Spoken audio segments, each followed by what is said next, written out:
حضرت یوسف علیہ السلام کے واقعے سے متعلق یقیناً ہر مسلمان واقف ہے جب آپ کے بھائیوں نے حسد کی بنا پر آپ کو ایک کنویں میں ڈال دیا، مگر مسلط خداوندی سے آپ بچ گئے اور مصر جانے والے ایک قافلے نے آپ کو ساتھ لے لیا۔ مصر پہنچ کر اللہ پاک نے آپ کو مصر کی حکمرانی عطا فرمائی، لہٰذا آپ نے اپنے تمام اہل و عیال کو فلسطین سے مصر میں بلا لیا تاکہ وہ یہاں آ کر آباد ہو جائیں۔ حضرت یوسف علیہ السلام حضرت یعقوب علیہ السلام کے بیٹے تھے اور حضرت یعقوب علیہ السلام کا لقب اسرائیل تھا۔ اسی بنا پر آپ کی نسل کو بنی اسرائیل بھی کہا جاتا ہے۔ یوں وقت گزرتا گیا، یہاں تک کہ حضرت موسیٰ علیہ السلام کا دور آیا جو اللہ کے جلیل القدر پیغمبر تھے، اور آپ بھی بنی اسرائیل سے تھے۔ اس وقت کے مصر کے بادشاہوں کو فرعون کہا جاتا تھا۔ اس وقت کے فرعون نے بنی اسرائیل کو غلام بنا کر ان پر ظلم و ستم اور زیادتیاں شروع کر دیں، انہیں ایک بدترین زندگی گزارنے پر مجبور کر دیا۔ ہر طرح کے مشقت طلب کام اور خدمت گزاریاں بنی اسرائیل قوم سے ہی کروائی جانے لگیں۔ اس دور میں بنی اسرائیل قوم کا ایک شخص اپنی قوم سے غداری کر کے فرعون کے ایجنٹ کے طور پر کام کرنے لگا۔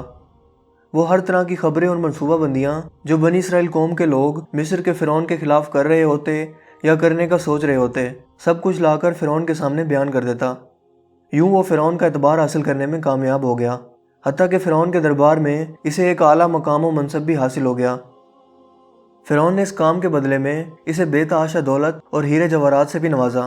یوں اس نے ان پیسوں سے سود کا کام شروع کیا اور دیکھتے ہی دیکھتے بے تحاشا دولت کا مالک بن بیٹھا۔ اس شخص کا نام قارون تھا، جس کے واقعہ کا ذکر قرآن کریم کی سورہ قصص میں موجود ہے اور اسے کوراہ کہہ کر پکارا گیا ہے۔ بعض روایت کے مطابق قارون حضرت موسیٰ علیہ السلام کا چچا زاد بھائی تھا۔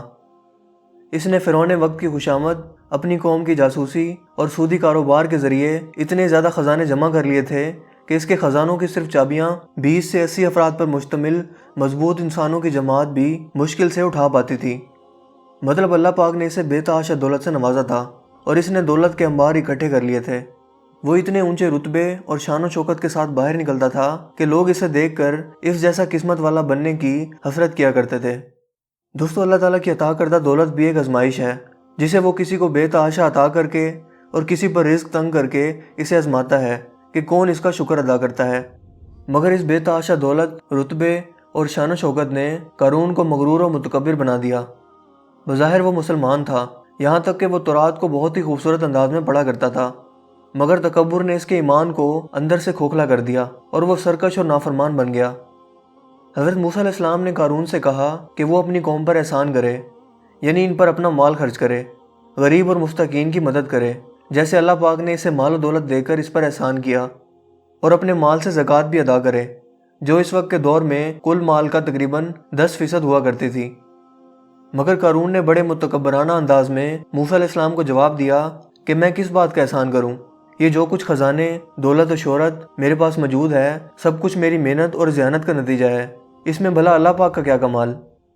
اپنی قوم کے سمجھانے اور بار بار موسیٰ علیہ السلام کی نصیحت کرنے کے باوجود بھی وہ تکبر اور غرور سے باز نہ آیا، بلکہ غصہ ہو کر سوچنے لگا کہ کسی طرح سے موسیٰ علیہ السلام کو راستے سے ہٹا دے۔ لہٰذا اس نے ایک ناپاک منصوبہ بناتے ہوئے ایک عورت کو دولت کا لالچ دے کر آمادہ کیا کہ وہ لوگوں کے سامنے حضرت موسیٰ علیہ السلام پر اپنے ساتھ برائی کرنے کا الزام لگائے۔ حضرت موسیٰ علیہ السلام ایک روز محفل میں وعظ فرما رہے تھے، قارون اور وہ عورت بھی وہاں پہنچ گئے۔ قارون نے موسیٰ علیہ السلام سے سوال کیا کہ جو شخص کسی عورت کے ساتھ بدکاری کرے اس کا کیا انجام ہونا چاہیے؟ موسیٰ علیہ السلام نے فرمایا، اگر وہ شادی شدہ ہو تو اسے پتھر مار کر سنسار کر دینا چاہیے، اور اگر نہ ہو تو 100 کوڑے مارنے چاہیے۔ قارون نے کہا، یہ عورت کچھ کہنا چاہتی ہے۔ جب اس عورت نے حضرت موسیٰ علیہ السلام کے چہرے پر نبوت کا نور اور جلال دیکھا تو فوراً ہی مکر گئی اور سب کچھ سچ سچ بتا دیا کہ قارون نے مجھے آپ پر تہمت لگانے کے لیے پیسے دیے تھے۔ موسیٰ علیہ السلام یہ سن کر جلال میں آ گئے۔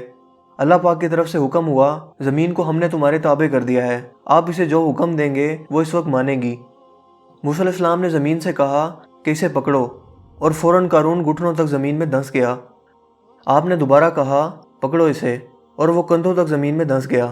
اس دوران وہ معافیاں اور منتیں سماجتیں کرتا رہا کہ مجھے معاف کر دو، میں دوبارہ کبھی ایسی حرکت نہیں کروں گا۔ مگر موسیٰ علیہ السلام کا جلال ابھی باقی تھا۔ آپ نے تیسری مرتبہ زمین کو اسے پکڑنے کا حکم دیا تو وہ پورے کا پورا اپنے تمام خزانوں، مال و دولت اور محل سمیت زمین میں دھنس گیا۔ اس دوران اللہ رب العزت نے موسیٰ علیہ السلام سے فرمایا، اے موسیٰ، بہت مضبوط دل ہے آپ کا،